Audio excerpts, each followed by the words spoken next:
So, the Lord be with you. And also with the Let us Spirit. pray. Sorry. I'm trying to think of how I can extempore a prayer and write one. Forsooth, thou art thou.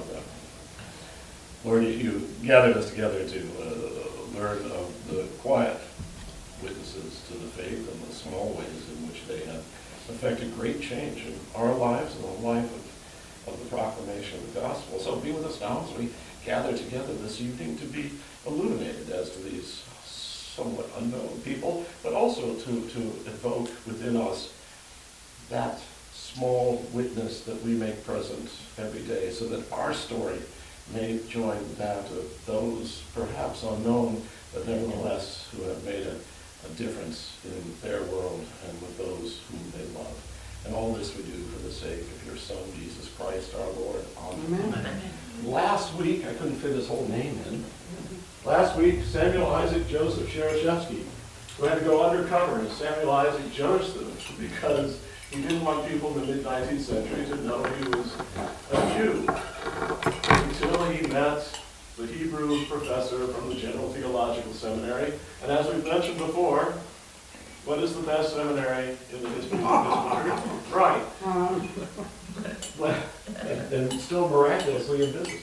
Anyway, Shereshevsky became eventually the bishop, I don't know what happened to that lost quotation, the bishop of Shanghai.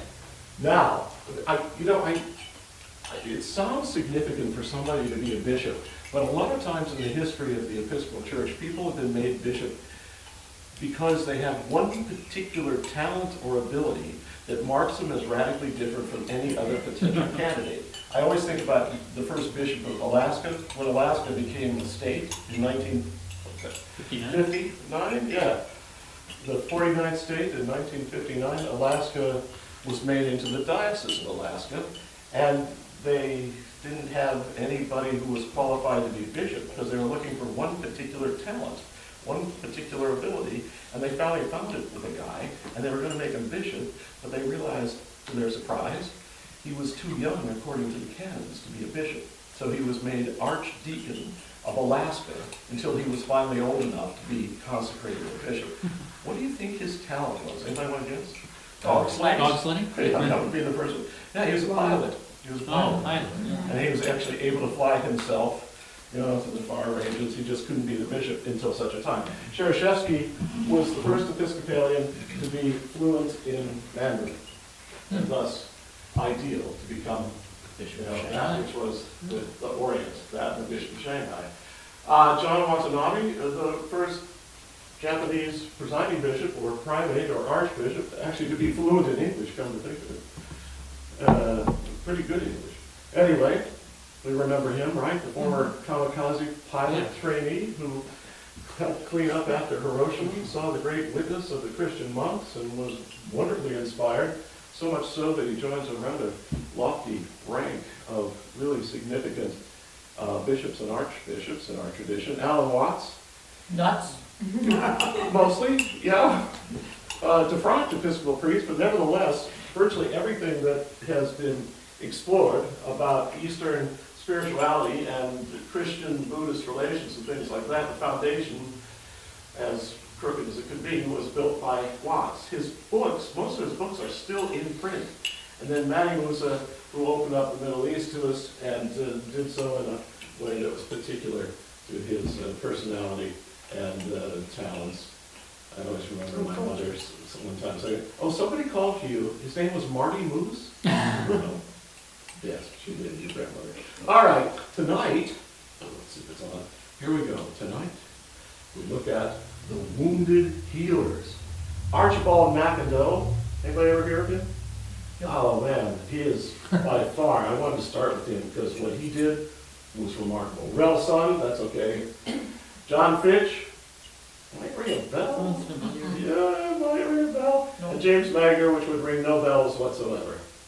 A couple of Pulitzers, but no bells. No bells. All right, we'll start with Archie McIndoe. Dr. Archibald McIndoe of New Zealand, a member of the Church of New Zealand, a member of the Anglican Communion, born in 1900, died of overwork and with a heart attack. at the age of 60. You notice that's sort of a leitmotif of Yeah. how these people exist. His motto of his foundation was per agio ad astra, through adversity to the stars. I want you to look at that face for a minute. That is a kind man. That is a kind face. His specialty, and he was one of the very first, and probably the very best, his specialty was reconstructive surgery. And so when he graduated from med school in the 1930s, starting in New Zealand, and then going across to Australia, and then coming to the attention of the, well, it was still part of the empire in those days, to the greater powers that be in England, Macindoe developed several interesting things. One of the things he did was, well, here is a world-recognized reconstructive surgeon. Anyway, he was employed by the Mayo Clinic. At the outbreak of World War II, he was directed by the Crown to head the Empire's address of the severely maimed. He'd already pioneered a variety of reconstructive techniques, especially the Macindoe nose. If you have lost your nose in 2020, it will be reconstructed through his process. You will receive a Macindoe nose. That's how good it was. So that was something. Anyway, during the war, now you imagine World War II, let me just, and I may have mentioned this once in a sermon, just because it was really startling to me. The thing that always got me about World War II and Korean veterans in the United States was they never talked about it. They may have been there, but they never talked about it. I always thought my dad was kind of interesting in that regard. He never talked about it. He was a sergeant in the Army during the Korean War, never talked about it, and then when he died, I found a bunch of stuff that indicated that he had a rather remarkable career in the Army. But okay. My uncle, who was in the Marine Corps during the Korean War, was a hero, and he never mentioned it. They came back, they got married, they had kids, they had jobs, both of them, that they kept, for the same job pretty much for the rest of their lives. They had homes in the suburb, and they had barbecues in the backyard, and they had all that stuff. They returned to a certain normalcy. When I was at school in Scotland, I saw the same thing. They didn't talk about it. This is among my teachers and some of my mother's cousins. They did not speak of it, but you saw the trauma of war with them differently. I had a teacher who was missing an arm. I had a teacher who was missing an eye. He looked like a pirate. It was wonderful. I had the rugby instructor had been shot in the head. And he never talked about it, but you could tell because there was a channel blown through the side of his skull and through his ear that looked like the perfect outline tracing of a .30 caliber bullet. That's hockey for you. What's that? That's rugby for you. I got His ears were probably. I got the They would have sports got mixed worse. up. Yeah. Hockey would do the same thing, though. Yeah. So that my cousin, my mother's cousin Bill, some distant cousin of mine, I don't know. It was with him that I would stay. He would always, even on those really brutally hot summer days in Scotland, when the temperature creeped up to 65 degrees Fahrenheit, he always wore long sleeve shirts, and I just thought that was his affectation. He played tennis in long sleeve shirts. And then we were doing something, I can't remember what, changing a flat tire on his car, and he rolled up his sleeves, and his flesh had been burned off his forearms, which I didn't realize. And his wife saw me notice. I was 15, you noticed, and you don't always cover it up well, And all she said to me was, Bill is in the Royal Navy. That explained everything. So there's that whole named generation.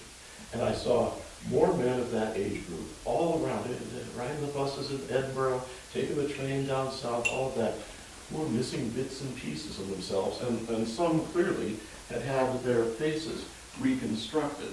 Well, Macindoe developed, he was given all the money that England had for this, so much so that he was able to choose where in England his hospital would be built. His clinic really in those days would be built. And he made an unusual choice because he had developed a radical treatment for wounded soldiers, the most radical ever devised. He discovered that if you treated them like they were normal people, instead of the maimed, the destroyed, or the disfigured, they healed faster. And psychologically, they healed. That's what happened.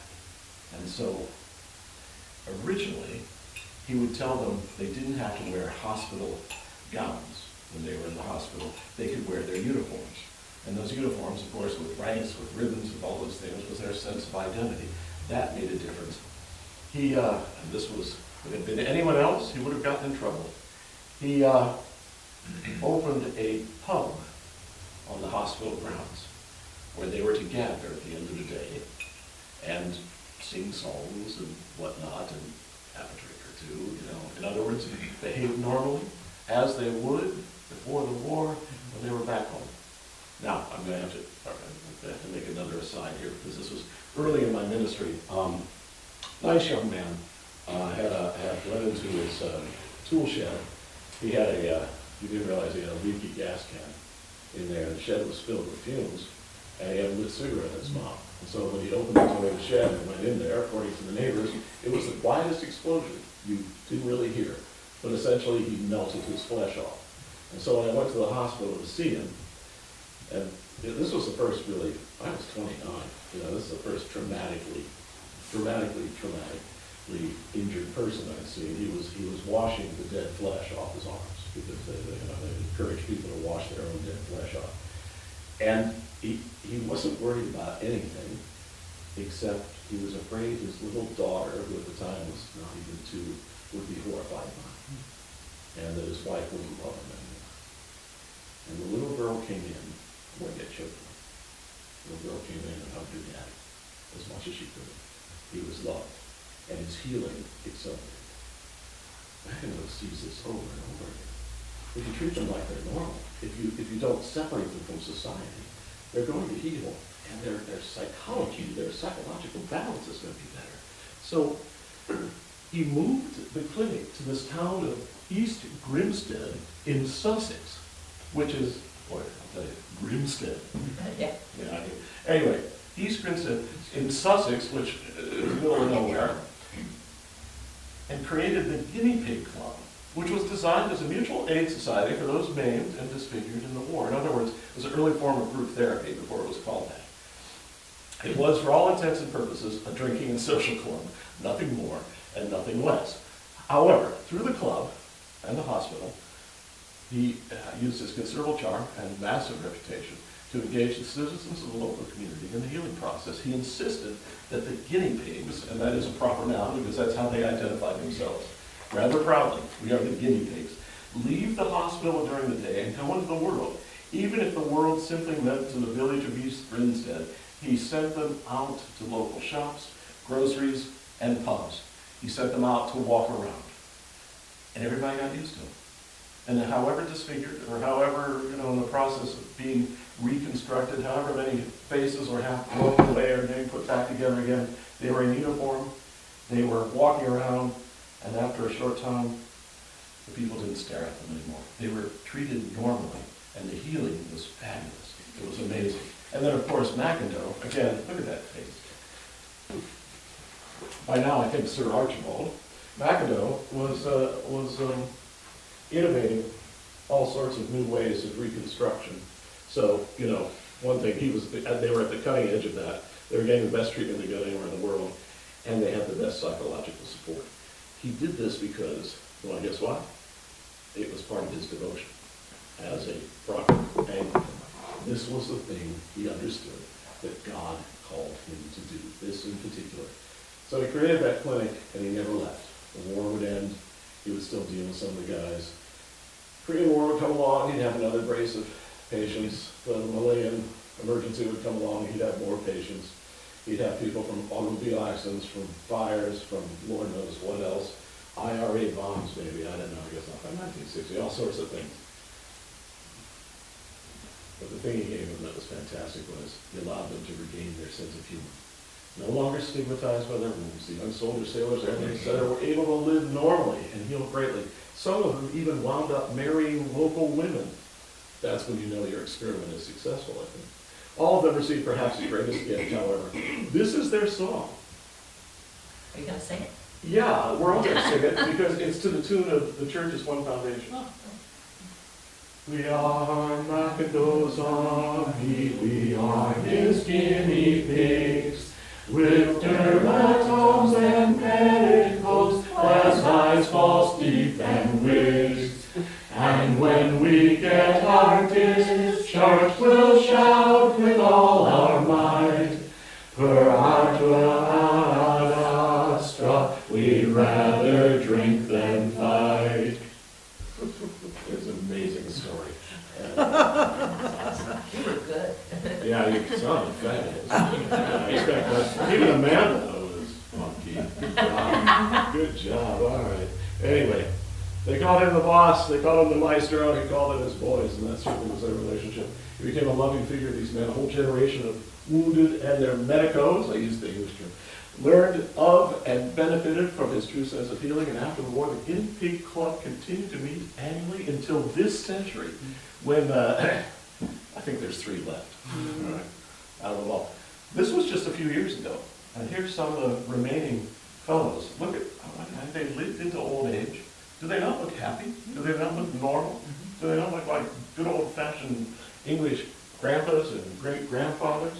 And there they are gathered around the statue in East Grinstead that's dedicated to McIndoe, which has him standing behind a soldier. I think it's actually an airman with his hands on his shoulders, just sort of saying, yeah, we'll be all right. He's wearing his surgical gear. You see his mask pulled down in front of him. Nowadays, he'd have to wear it. So there we have it. Archibald McIndoe, who we've never heard of, right? Right. Anyone you know who's had reconstructive surgery has directly benefited because of what he did. And any kind of treatment we have for anybody who's been through any kind of physical trauma, which is designed to, I don't know what it's called, re-normalize them, owes it not to Freud and Jung and all the others, but actually owes it to Dr. McIndoe. Nice story. Good. He should really have a feast day on our calendar. Thanks. Yes, We will now. Rel Hitter, son. Kapolioka Guy. Son, 1950 to 1998. Her middle name, which I've never been able to pronounce, means, you ready? Heart of the Sea. Hawaiian. Oh, yeah. Yeah. Real Hawaiian. Rel's son grew up in Makaha, which is a poor township, well, in 1950 on the outskirts of Honolulu. It's impoverished. She grew up in a Quonset hut with a number of brothers and sisters.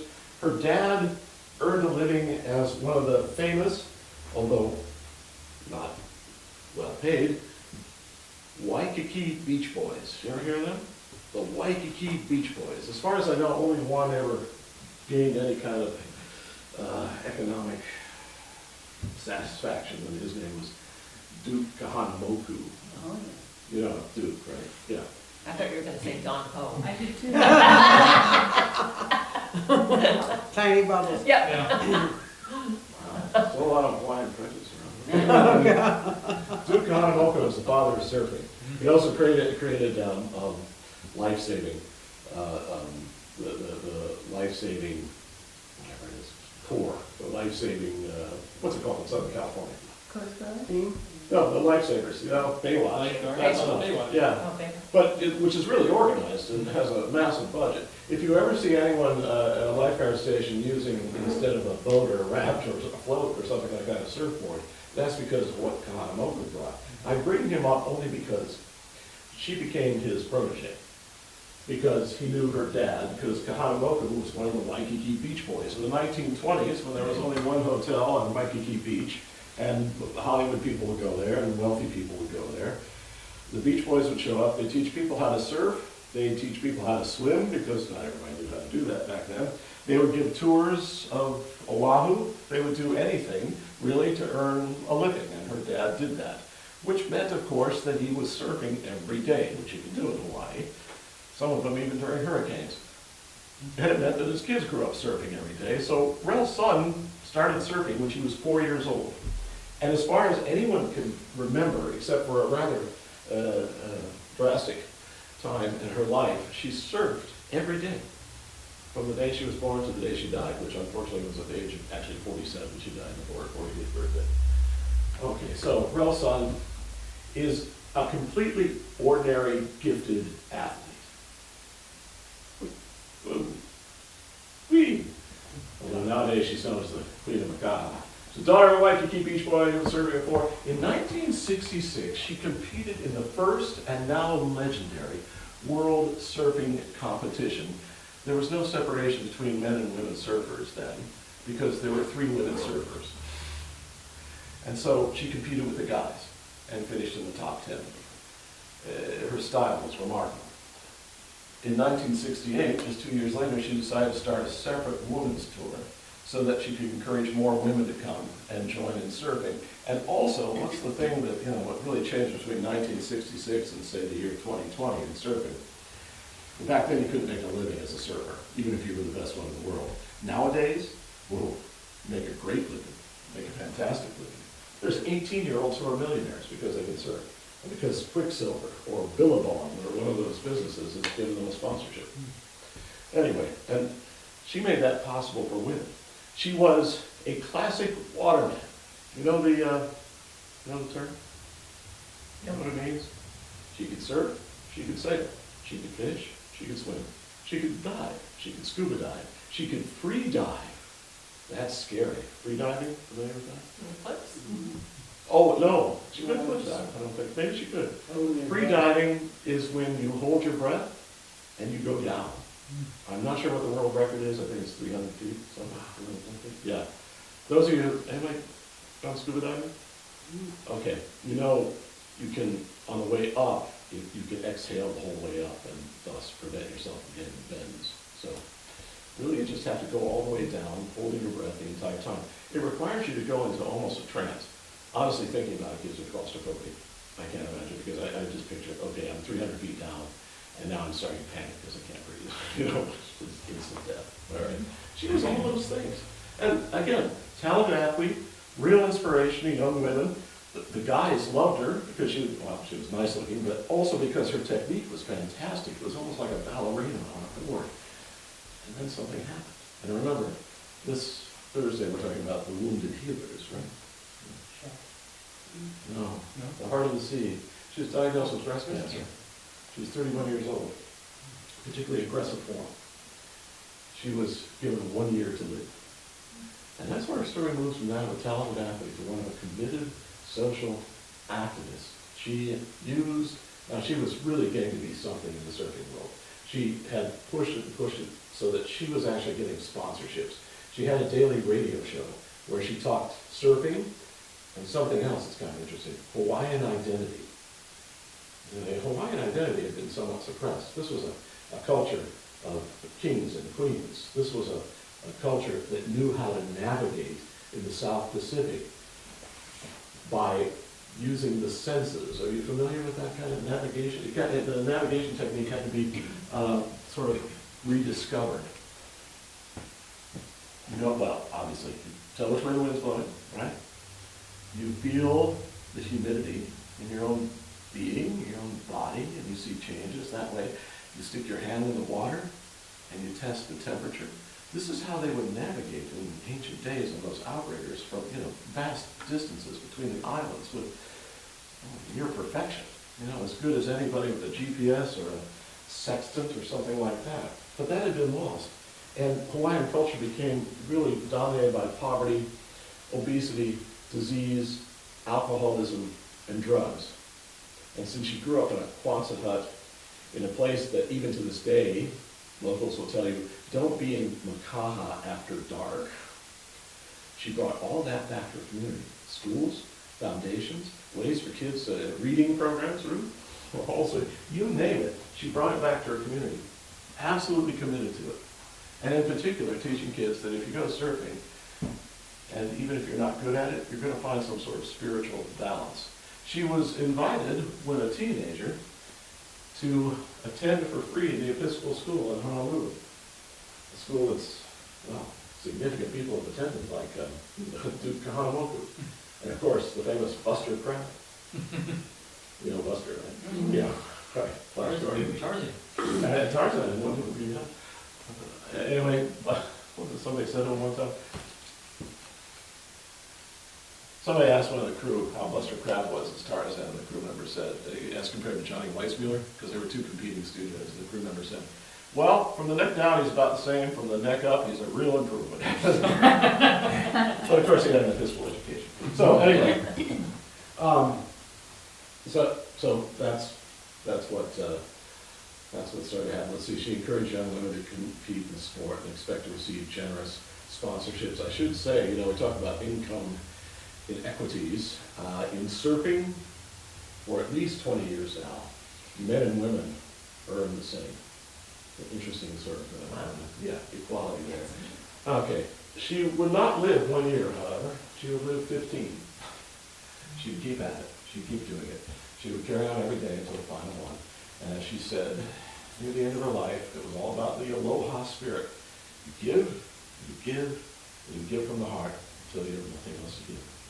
She went to a little non-denominational chapel. She was taught to read by Episcopal nuns.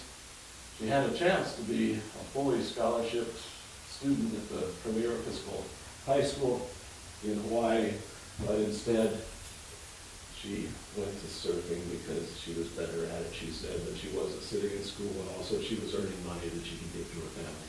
Because her father could no longer be a Waikiki beach boy, and her mother could only bring in so much water. So, nice story. And that was Rel Sun. So anytime you see a woman surfing in a competition, well, it might be the Rel Sun surfing competition, or she might be surfing for the Rel Sun trophy, or she might be any of those things. It's because of her. Also, look at that stop. Yeah. Mm-hmm. There we go. James Bond. A Connecticut Episcopalian, folks. John Fitch. Some of you may recognize the background. The rolling hills of Lakeville. That's right. That's Lime Rock. That's early Lime Rock. Just look at how narrow the track is. Yeah. And it almost looks a little gravelly, but I think that's probably what's known as clack, which is the stuff that rolls off the tires when the cars go at 150 miles an hour. John Fitch was 1917 to 2012. John Fitch, one day, I've got to tell you what happened. One day, I'm talking to his son, because his son was one of my parishioners. And John went to St. John Salisbury. He was buried at St. John Salisbury. Anyway, I said to his son, does your dad still have that car he built himself, that famous Fitch Special? And he rolled his eyes and he said, oh yeah. Yeah, we're trying to get him to stop driving it. He was at the time about 90 years old.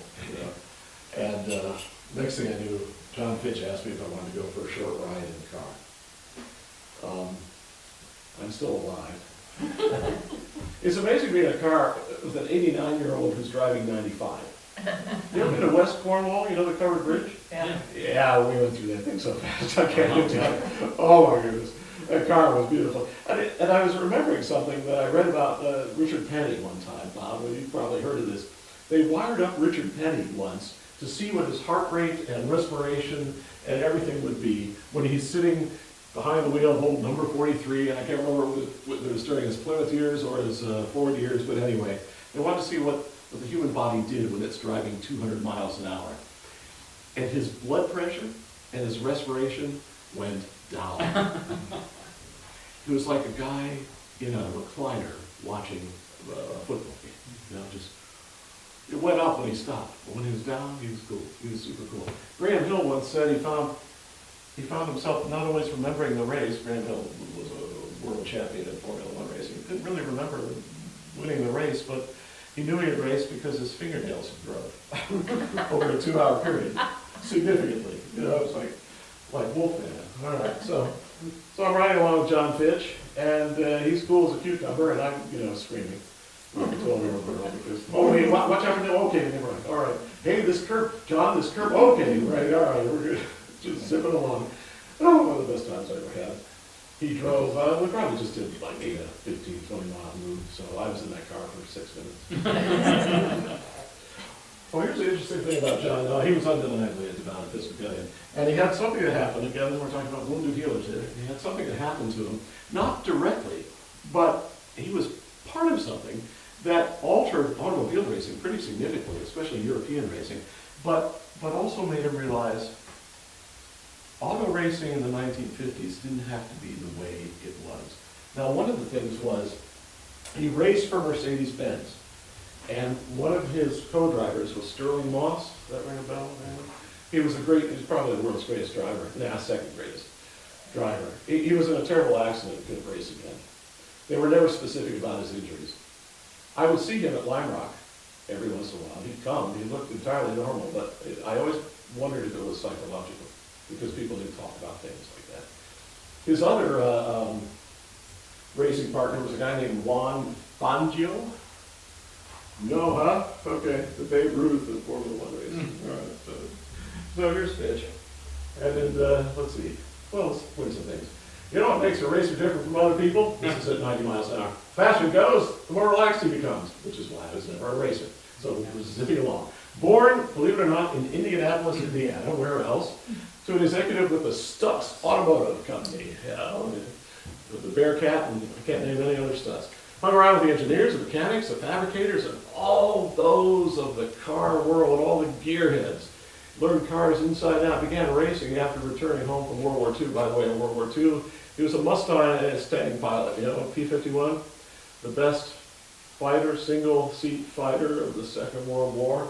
So good that in air racing, you still see P-51s being used.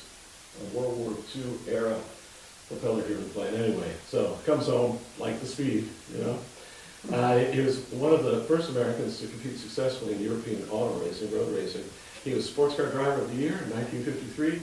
He was considered the fourth greatest driver in the world when he decided to compete in the Le Mans 24-hour race. We do know that race, right? Mm-hmm. Yeah, all right. By the way, if you see a movie called Ford versus Ferrari, starring the guy who played Batman and Matt Damon, who's the Batman guy? Christian Bale. There we go. It's worth seeing because you get a nice and very entertaining window into this world and its ethos and its perspectives. And anyway, so we go to the 1955 Le Mans 24-hour race, and they're buzzing around the track, and he's on a three-man team with a German guy. Actually, I think he was Austrian, named Karl Kling, or was it Klaus, his brother? Maybe it was Klaus Kling. It's one of the famous Kling brothers. You've all heard of them. Klaus Quinn, I can't even say that. No, neither can they. So, and a guy named Pierre Levay, who was probably too old to be racing at Le Mans, and was complaining he couldn't control the car and was getting dizzy in the corners. Great. And John Fitch. And it was Fitch's turn to drive, because you have two or three drivers in a car. One driver drives for 3-4 hours, and then they switch, but the car keeps going. And the car whizzes by the pits. The guy was supposed to stop, and Fitch wasn't quite sure what was up. Mrs. Fitch, back home in Connecticut, gets a call from the Voice of America. Mrs. Fitch, do you have any reaction to the death of your husband? I knew Mrs. Fitch. She was surprised. She liked to talk about this, especially after her second gin. So, and she didn't know about that. Well, Fitch didn't die. LeVay, on that lap, Fitch was supposed to be in the car. Well, nobody's quite sure what happened. You want to see it though? Let's see part of it anyway. That's what happened. Yeah. It's hard to describe. The car, and it was an early experiment in magnesium alloy. It was a Mercedes-Benz. And you know how magnesium burns? Yeah. Yeah. Well, here. It's sparkly then. Let's look at a British newsreel, shall we?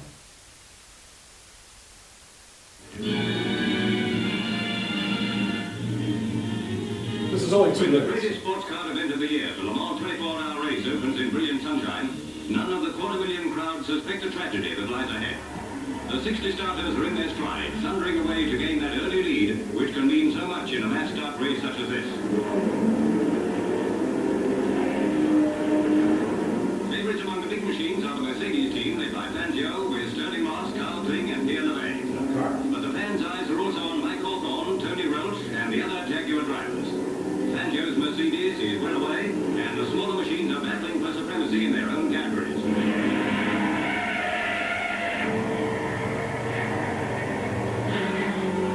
The leaders streak past the grandstand after the early laps with Mercedes, Jaguars, and Ferraris well to the fore. Into the pit comes Rich Parnell's Lagonda while the field roars on.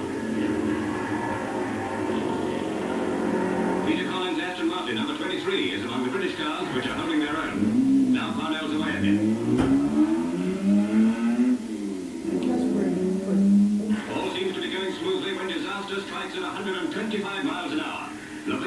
Mercedes collides and blows up.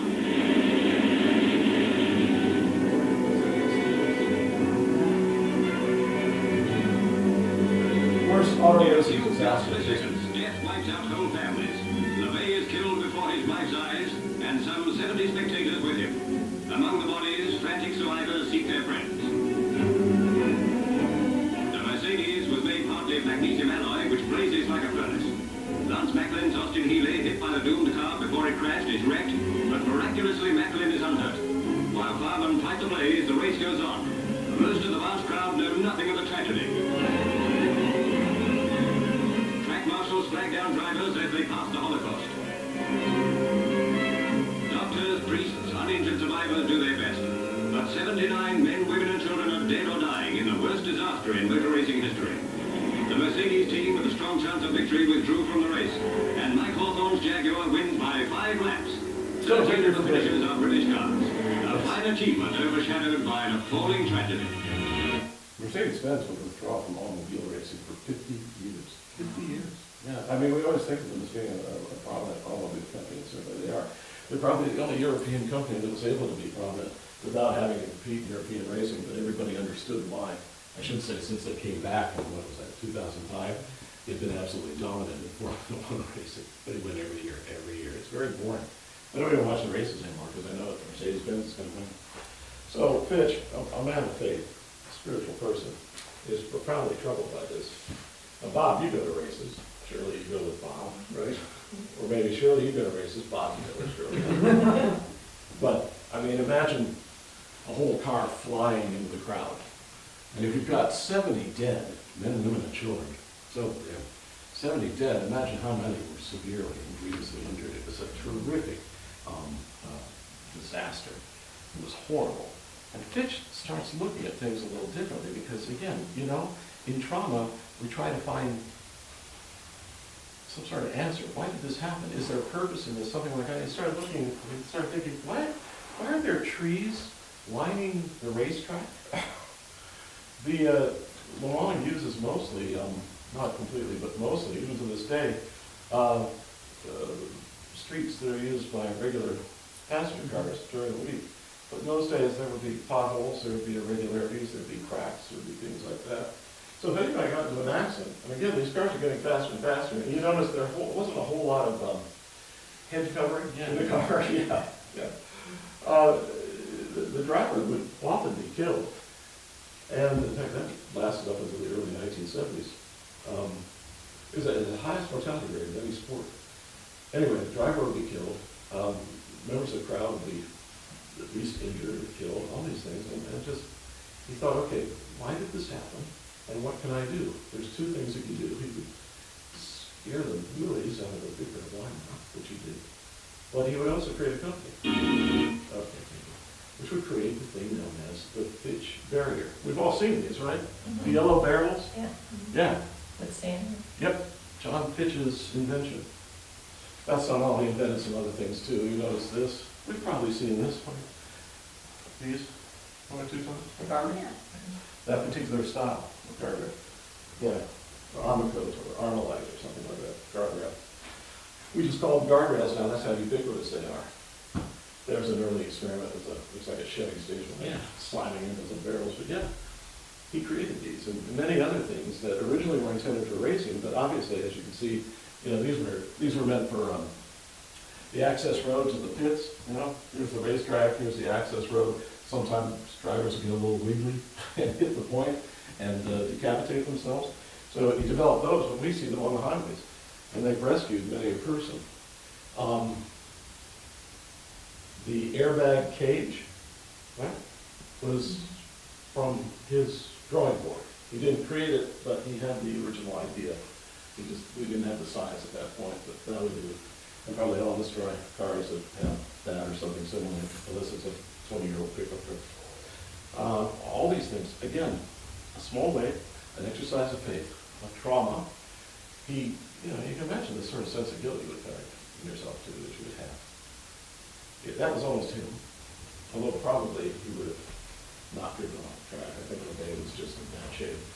But it was his car, his team, the car that he had just driven that day. and 70 people were dead, and the memory of 70 extended families were disrupted. So, spent the rest of his life, which was long and happy. I think one of the best things I saw was when he was 90 years old. I was reading the local Salisbury paper and saw that local resident John Fitch was issued a speeding ticket. Oh, yeah, there we go. But anyway, so yeah, Blind Rock, he was very good. All right, everybody, one more. There he is. Really, you can't say anything more. You will have never heard of him. That's okay. I kind of included him because he's representative of a whole class of people that we sometimes miss historically.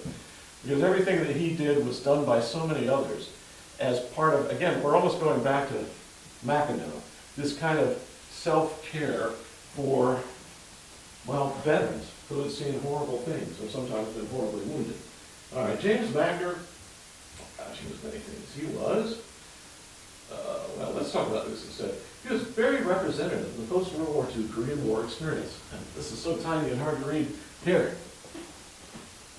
the GI Bill enabled higher education, or a higher education, for those who would not have qualified previously. All right? The more mature freshmen changed the university system.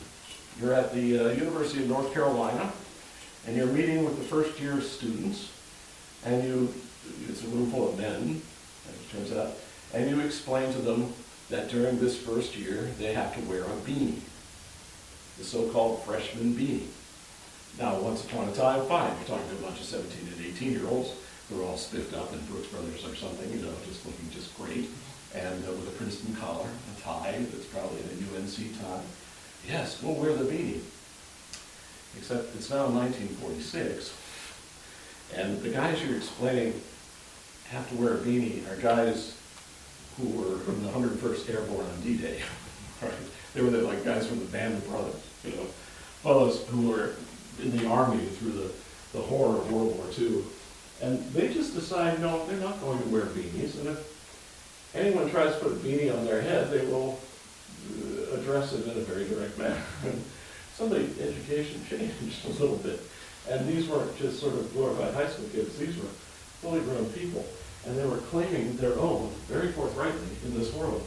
The GI Bill opened up the class structure in American education, much more so in English education, where they had something similar, but it changed everything. So those who would have been members of the working class were now able to make greater choices in vocation, and even some of them go into higher education as lecturers and professors and things like that. They were able to study in laboratories, which would have been denied them once before. They were able to gain the skills that would allow them to be creative in fields that were once upon a time blocked to those of the so-called lower economic class.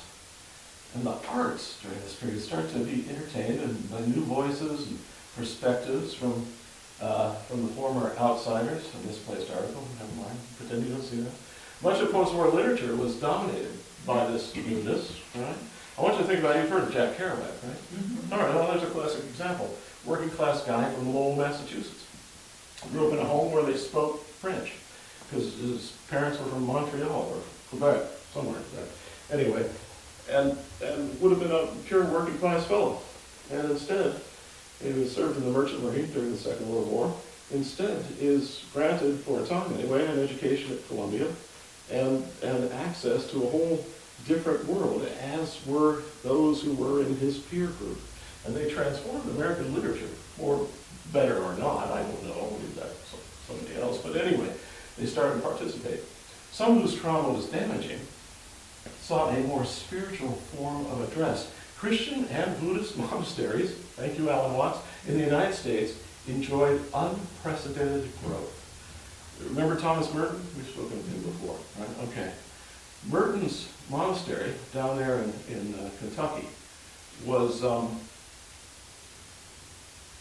between 1945 and 1953 had to build 4 times the number of residences because all these young men sometimes not so young men, were joining the monastery. That's how they were self-treating their PTSD, because, which is there. All right, so, and in fact, a lot of the explosion of Christian participation, I mean, we look at churches like ours, like all of them, really, and, we watch them sort of doing this.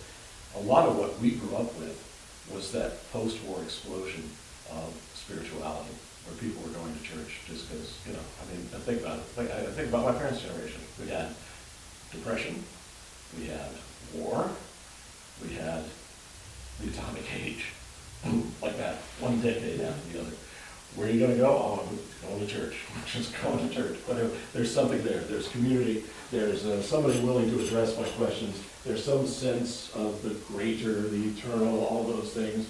And some hope. I remember growing up as a child that as long as there's a God, we're not going to blow ourselves up. But, anyway, in many cases, literature and spirituality interpenetrated, and dominated both the Word, as in the Word made flesh, and the words for the remainder of the century. So here's James Magner. Laborer, soldier, monk, student, poet, and teacher. Born in Brooklyn to a devout Roman Catholic family. Worked as a wage earner. He did a variety of things. And a freelance reporter, which believe me is about the closest thing to being a wage earner there is. Served in the army during the Korean War and was wounded. And according to him, was apparently involved in a number of circumstances where he had to kill people. I think probably a lot of people. I think he was probably good at it. And I think it probably scared him. You ever see Lawrence of Arabia? Mm-hmm. There's this glorious moment where Lawrence has to explain to General Allenby. Allenby doesn't know what's wrong with him. He's just had a successful mission. But see, one of the things that Lawrence had to do to keep tribal warfare from breaking out, because there's all these tribes he had unified to fight the Turk. And historically, the tribes can't stand one another. They're like the Hatfields and the Coys. And one tribe's member had stolen from another tribe. And the tribe from whom he had stolen was demanding that he be executed. And the tribe from which the guy came was defending him. And Lawrence finally said, look, I don't belong to any tribe. I'll execute him. So Lawrence kills one of his own guys. Again, World War I, those things. It bothered him, and Allenby asked him what was wrong, and this is according to the Robert Bolt version anyway. He says to Allenby, there was something about it I didn't like. And Allenby says, well, naturally, nobody likes to kill. And he says, no, there was something else. And Allenby says, well, you'll manage it better next time. That is, manage the men better next time, so these circumstances don't happen again. And he says, no, there's something else. I liked it. I liked having that ultimate control. Poor Lawrence. Great archaeologist. Pretty good nutcase, too. Anyway, but you can sort of understand. Ned, right? Huh? Ned. Yeah. Thomas Edward Lawrence, yeah. Who, was on the team, was the number 2 on the team that discovered Carthage before the war. Anyway, Magner saw something. He never talked about it because he was of that generation. They don't talk about these things. But he went into the congregation of the Passion of Jesus Christ, and we know as the Passionist Fathers, right there in West Hartford, Connecticut. And was a member of that order for 5 years. Is it still around? Oh yeah, we have Holy our. Cross? Is it Holy Cross? Huh? Is it Holy No, Cross? it's the Passionist one. It's the one where we had a clergy day or a safe church. I can't Or remember. the, It's in West Hartford. It's kind of in the shadow of UConn Medical Center. oh, yeah, Yeah. off on Farmington Avenue. Yeah. Off Farmington. It's a big facility. Very nice. Got a great library. Got a pretty nice bookstore, too. Last minute religious gifts, best place to go. So, For all our emergency. yeah, well, you never know. Right. It happens to me sometimes. Oh, I better get something for.